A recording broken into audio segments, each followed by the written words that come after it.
Clever Kids Read Aloud. Carter and the New Year's Resolution. Written by Roni Legg, illustrated by Dima Eichhorn. Happy New Year, class! Mrs. Doolan exclaimed as she scurried into her classroom. Happy New Year! The students sang. It was their first day back after winter break. They were bright-eyed and bushy-tailed, ready to learn. To start the new year, I'd like us to go around the room and share our New Year's resolutions. Carter, would you like to start? Mrs. Doolan asked. Carter glanced down and anxiously began fidgeting with the clutter on his desk. His cheeks turned bright pink. I don't really know what a resolution is, he admitted. Oh, Carter, don't worry. I'm sure you're not the only one, Mrs. Doolan said, turning to the class. Raise your hand if you know what a New Year's resolution is. To everyone's surprise, no hands went up. Mrs. Doolan clapped her hands with joy. This will be fun! Let's learn together! Where should we begin? She paused for a moment, then her eyes twinkled with an idea. Who knows what it means to make a promise? Keaton raised his hand. A promise is when you tell someone you'll do something, like, I promise I'll give your book back, or I promise I won't tell your secret. Very good, Keaton. A promise is telling someone that you will do something, and keeping it means following through. We make promises to our friends and families all the time, but did you know you can make a promise to yourself? I can promise myself something? Carter asked.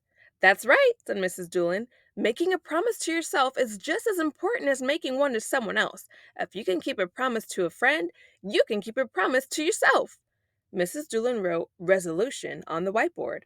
A New Year's resolution is a promise to yourself to make your life better in some way, but it's not only about setting the goal, it's about sticking with it.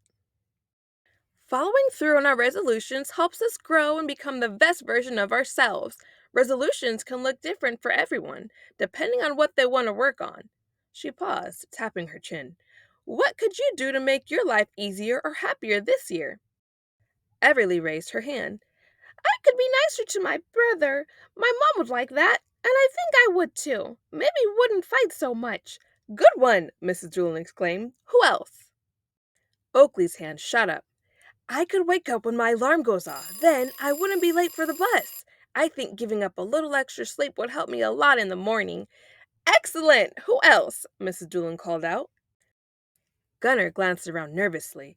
I have a huge stack of books that I haven't read yet. Maybe I could read one a week until I finish them all? I love that idea, Gunnar. Reading can take you on so many adventures, Mrs. Doolan beamed. Roman, how about you? I see you raising your hand so nicely. I'm a picky eater, and I want to try some new foods, Roman said. Then he cautiously continued, maybe even some green ones. His face bunched up in disgust, and his classmates burst into laughter. It can be challenging to eat the green ones, Roman, Mrs. Doolan agreed with a giggle. But they do help our bodies grow strong and healthy. We all have things we could work on. The promise you make to yourself is entirely up to you. Carter, do you know what you'd like your resolution to be yet? Carter stared at the clutter on his desk. I can't stand how messy my desk is. Why can't I be as neat as Keaton? It seems so easy for him. I'm just so messy. Mrs. Doolan knelt beside him. Carter, everyone has their own strengths and challenges. Being your best self doesn't mean being exactly like someone else. It means working on habits that make your life better. And having a clean, organized desk will help you feel calmer and ready to learn. Think of it as a way of being kind to yourself. By taking care of your space, you're taking care of you. Carter looked up, a glimmer of hope in his eyes. So, I should work on keeping my desk clean because it will help me, not because I feel bad about being messy? Mrs. Doolan nodded. It would be nice to not spend forever looking for my pencil every day, Carter said thoughtfully. My resolution is to keep my desk clean. I think that is a perfect resolution for you. Mrs. Doolan gave Carter a high five and turned back to the class. Try new things is tough. You're not going to be perfect every day. Try again tomorrow. Change doesn't happen overnight, but eventually you won't even have to think about your resolution anymore. You'll just do it. Mrs. Doolan's eyes sparkled. So, class, why do we set New Year's resolutions? Carter grinned and replied, because I want to be the best version of me. That's right, Carter. And imagine where each of you could be by next year if you stick to your resolution. You have the entire year to work on it and keep that promise. The class erupted as they eagerly shared their ideas. Class, Mrs. Doolan sang out, quieting the room. Yes, yes, the students responded. Mrs. Doolan passed a stack of paper around the room. For today's assignment, write down the resolution you would like to work on this year. Next, write 3 simple steps that will help you follow through on it. Let me give you an example. My resolution is to become a great piano player. My 3 simple steps are to choose the books I want to learn from, go to weekly lessons, and practice at home for 30 minutes every day.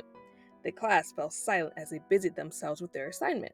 After Carter finished writing, he set to work on the first of his 3 steps, organizing and scrubbing the top of his desk. When he finished, Mrs. Doolan ran her hand along Carter's freshly cleaned desk. What do you think, Carter? New year, new tidy you? Placing his polished pencil in its spot, he replied, New year, new me, and I'm sticking to it. Happy New Year! Hey, clever kids. Thank you for reading with me today. See you in our next story.